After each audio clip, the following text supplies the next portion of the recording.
நீ அடக்கி ஒடுக்கி வைக்கிறதுக்கு உன் வீட்டுல இருக்க கொடை இல்ல ராஜா, புலி படை இது. நீ நினைச்சுக்க, நீ அப்படி மடக்கி ஒடிக்கலாம் வைக்க முடியாது. கைது செய்யுங்கிற நம்ம புதுசா சிறை பாக்குற மாதிரி உனக்கு தெரியும். கருணாநிதி நான் திடீர்னு கண்ட மீன் மாதிரி இருந்தேன், சின்ன பிள்ளை பிச்சுக்கு பிச்சுக்கு பிடிச்சி பிடிச்சி விளையாண்டு இருந்தாரு. அப்புறம் பெருத்து திமிங்களா வந்தானே தொட முடியும். இப்ப எந்த வலையை போட்டாலும் கழிச்சுட்டு வந்துருவேன்.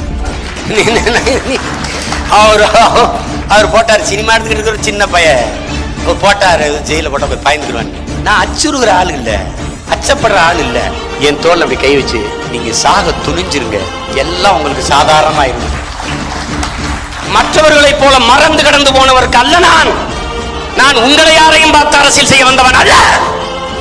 தான் செத்தாலும் சரி, தன் இனம் வாழ்ந்தால் போதும் என்கின்ற மகத்தான தலைவன் பிரபாகரனின் வழிவந்த பிள்ளைகள். நாங்கள் ஒரு மொழியை ஏற்றிருக்கிறோம், ஒரு கொள்கையை வகுத்திருக்கிறோம். அண்ணனின் வழியே பாதை, அவன் மொழியே எங்கள் கீதை.